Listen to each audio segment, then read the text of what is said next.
नमस्ते दोस्तों, मैं हूँ सोनम। आप सभी का स्वागत करती हूँ love story in Hindi podcast channel पर।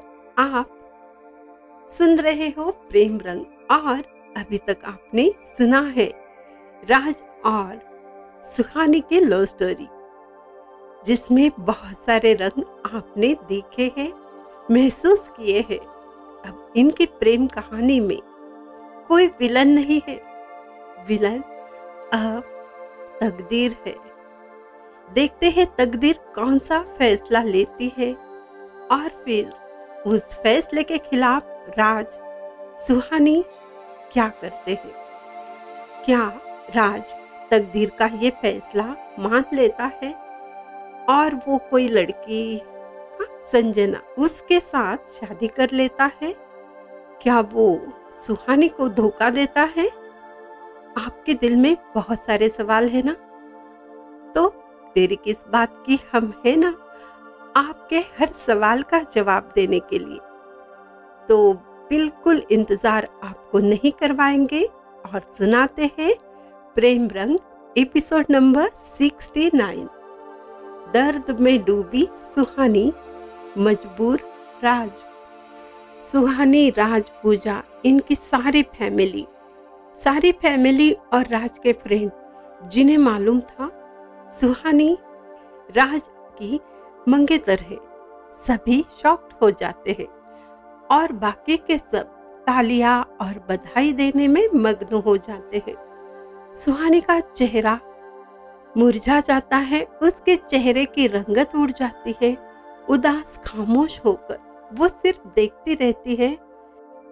ऐसा लगता है जैसे किसी भी पल वो गिर जाएगी, उसकी सारी शक्ति ही जैसे चली गई हो। उसकी बहुत ही बुरी हालत हो जाती है। पूजा खुद का गुस्सा कंट्रोल करते हुए सुहानी को संभालती है। सुहानी की पूरी फैमिली सुहानी के पास आ जाती है।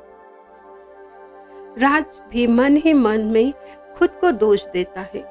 काश मैं पहले सब कुछ बता देता तो इतना मजबूर, इतना लाचार कभी न होता। ये कैसी हालत हो गई, जिंदगी में पहली बार खुद को हारा हुआ महसूस कर रहा हूँ। क्या करूँ मैं? क्या मैं अब सबके सामने बता दूँ? क्या उससे मेरी मम्मी को कुछ परेशानी होगी? क्या वो सह लेगी? और फिर मेरी सोनपरी का क्या होगा? ये सब तो उसके सामने हो रहा है और हुआ है ये सब कुछ उसके सामने।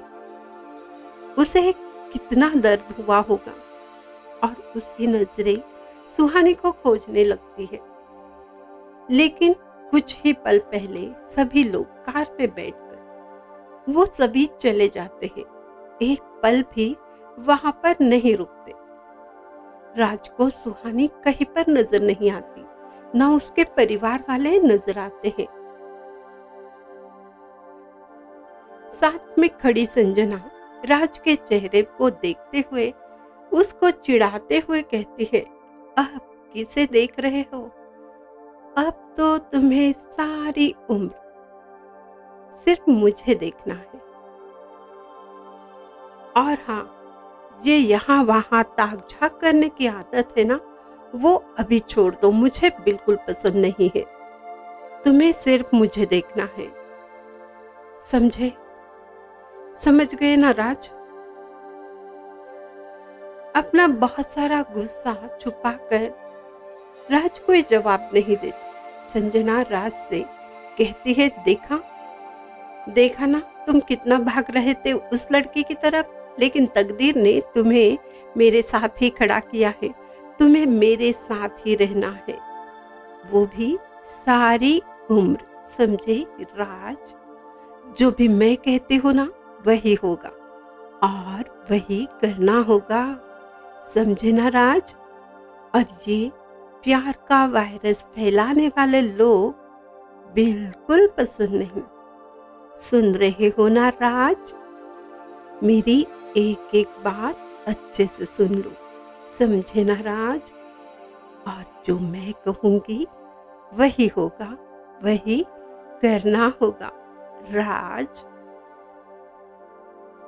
उसकी ओर देखते हुए गुस्से से खुद को कंट्रोल करने की कोशिश में राज उसे कहता है, देखो, मैं अपनी मर्जी से चलने वाला इंसान हूँ, अपनी मर्जी से ही चलना पसंद करता हूँ, समझे आप? तुम्हें मुझसे प्रॉब्लम है ना? तुम्हें मुझसे प्रॉब्लम है तो तुम कह सकती हो, तुम्हारे मम्मी पापा से और मेरे भी। और देखो, मुझे कंट्रोल करने की कोशिश मत करो। कम ऑन, अब झूठ मूठ की ये हंसी, ये ड्रामा मेरे सामने मत करो। तब संजना फिर से अपनी हंसी चेहरे पर लाते हुए बोलती है, ओहो, तो आप गुस्सा हो गए। चलो छोड़ो ये गुस्सा, मैं तो मजाक कर रही थी। तुम जैसे हो वैसे ही अच्छे हो। चलो हम जल्दी से सबका आशीर्वाद लेते हैं। ये कुछ ज्यादा हो गया। अभी तो सिर्फ रिश्ता तय हुआ है, एंगेजमेंट नहीं। समझिए आप संजना जी, पैर छूना आशीर्वाद लेने का ड्रामा मुझसे नहीं होगा। वैसे तुम ये शुरू कर दो अपना ड्रामा। तुम्हें तो एक्टिंग करना बहुत अच्छे से आती है, ये मैं भी जान चुका हूँ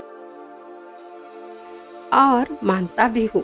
अब हंसते हुए संजना राज से कहती है, अरे वाह, तुम मुझे भी देख रहे थे? मुझे लगा जो कोई तुम्हारे साथ ऑफिस में काम करने वाली वो कौन, कोई तो वो लड़की थी ना, उसे ही देख रहे थे।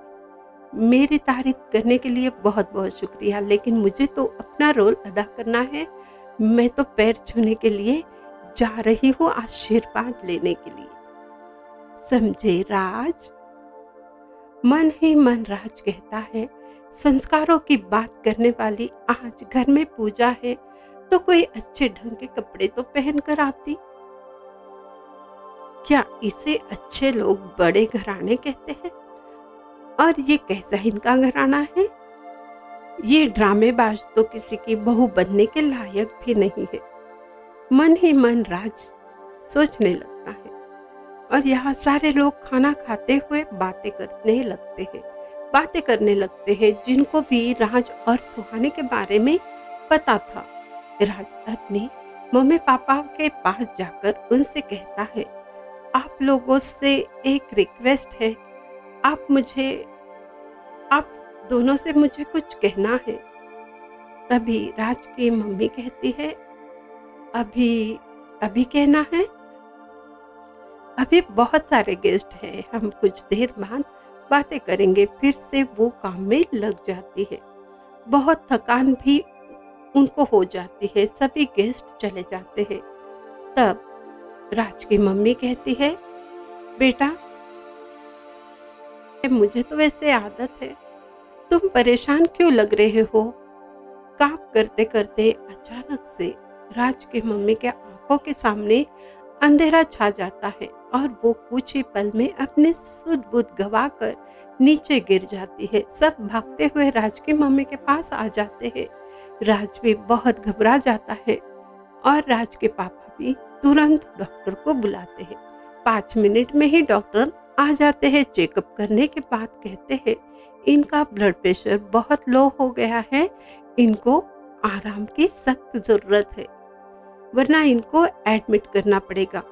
आज का दिन हम देखते हैं, नहीं तो कल इन्हें एडमिट तो करना ही पड़ेगा। ये सारी बात सुनकर सभी घबरा जाते हैं। तब डॉक्टर कहते हैं, घबराने की कोई बात नहीं है, लेकिन राज अपनी मम्मी की बीमारी की वजह से बहुत डिस्टर्ब हो जाता है। डॉक्टर राज को कहते हैं, जल्दी होश आ जाएगा, जल्दी होश नहीं आया तो हॉस्पिटल में एडमिट करना पड़ेगा। आप इनका ख्याल रखिए, मैं फिर से आता हूँ। अभी मैं निकलता हूँ। वैसे घबराने की कोई बात नहीं है, खान पान और रेस्ट बहुत जरूरी है। और डॉक्टर वहां से चले जाते हैं। चेहरे पर टेंशन लिए राज वही बैठ जाता है। कुछ पल में ही ही राज की मम्मी जाग जाती है। तब उसे राज कहता है, मम्मा ये क्या, आप तो बीमार हो गई, आप रेस्ट कीजिए, आपको मैंने वही तो कहा था। आप क्यों बेवजह इतना टेंशन लेते हो? आप अपना ख्याल रखिए, मुझसे ये आपकी बीमारी बिल्कुल नहीं देखी जाती मम्मा, प्लीज। ये कहते हुए राज की आंखों में आंसू छलकने लगते हैं। उसे देखकर माँ का दिल भी भर आता है। प्यार से उसके सर पर हाथ फेरते हुए राज की मम्मी कहती है, मेरा बेटा, मेरा राज, अभी भी छोटे बच्चे जैसे रोते हो। मुझे कुछ नहीं हुआ, मुझे थोड़ी सी थकान हुई थी बस, और कुछ भी नहीं, मैं बिल्कुल अच्छी हूँ, प्लीज तुम टेंशन मत लेना। और वो देख, वो संजना, उसका भी तो चेहरा उतरा हुआ है। अभी से देखो कितना ख्याल रखती है सभी का। ये सुनकर संजना फिर से अपने चेहरे पर टेंशन लाकर खड़ी हो जाती है। उसे देखते ही राज मन में सोचता है, इसका तो ड्रामा नॉन स्टॉप चलता है। और वो उसे कुछ भी नहीं कहता। सभी लोग चले जाते हैं, लेकिन संजना वहां पर ही रुकना चाहती है और कहती है, मम्मी जी आपके देखभाल के लिए मैं यहीं पर रुकती हूँ, आप कोई टेंशन मत लीजिए। उसी वक्त संजना की मम्मी उसे कहती है, अरे बेटा, ये तो शादी से पहले रुकना अच्छी बात नहीं होती, यहाँ से निकलना ही होगा। और बाकी घर के सब लोग हैं, उनका ख्याल रखने के लिए हम वापस फिर से आएंगे। और सबसे बाय कहकर वो सभी वहां से चले जाते हैं। पूरा घर खाली हो जाता है, सिर्फ समीर उनके साथ रुकता है। राज की मम्मी कहती है, आप दोनों भी जाकर सो जाओ, दोनों भी बहुत थक गए हो ना, और मैं बिल्कुल ठीक हूँ, मेरी चिंता मत करो। राज चेहरे पर मुस्कान लाते हुए वहां से निकलता है। समीर उसके साथ ही जाता है। राज आंखें बंद करके खामोश बैठ जाता है। तो दोस्तों, ये था प्रेम रंग। राज अभी भी अपनी बात अपनी मम्मी से कहना चाहता था। जो खेल तकदीर तो उसके साथ खेल रही है, कोई और ही खेल। वो बता ही नहीं पाता अपनी मम्मी से कि उसका प्यार सुहानी है।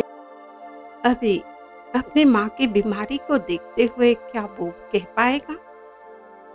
और फिर वो संजना, जो उसे बिल्कुल भी पसंद नहीं है, जो ड्रामेबाज है, वो कौन सा खेल खेलती है, जिसने राज से शादी करने की ठान ली है। अब सुहानी का क्या होगा, राज का क्या होगा, उनकी लव स्टोरी का क्या होगा? जब राज के परिवार में मम्मी पापा को जब ये पता चलेगा राज का प्यार कोई और है, तब क्या होगा? बहुत सारे सवाल है ना, जवाब भी है हमारे पास है, लेकिन उसके लिए आपको थोड़ा सा इंतजार करना है, जो कि आप हमेशा करते हो, है ना? और हमारी बात भी मानते हो। जिन्होंने नहीं मानी है बात, उनसे रिक्वेस्ट है, प्लीज आप हमारे चैनल को, लव स्टोरी चैनल को सब्सक्राइब कीजिए, लाइक कमेंट्स कीजिए, शेयर भी कीजिए। जिन्हें स्टोरी सुनना पसंद है उन्हें शेयर कीजिए। उन्हें भी तो प्रेम रंग के इस रंग में रंगने का मौका दीजिए, जैसे कि आप रंग गए हो, है ना? तो बस थोड़ा सा इंतजार। और हाँ, स्पॉटिफाई जैसे चैनलों पर भी आप हमें लाइक कमेंट्स कर सकते हो, शेयर भी कर सकते हो। तो बस थोड़ा सा इंतजार कीजिएगा। हम आपको आगे की कहानी सुनाने के लिए जल्द वापस आने वाले हैं। बस आप तब तक वही प्रेम रंग में रंगते रहिए।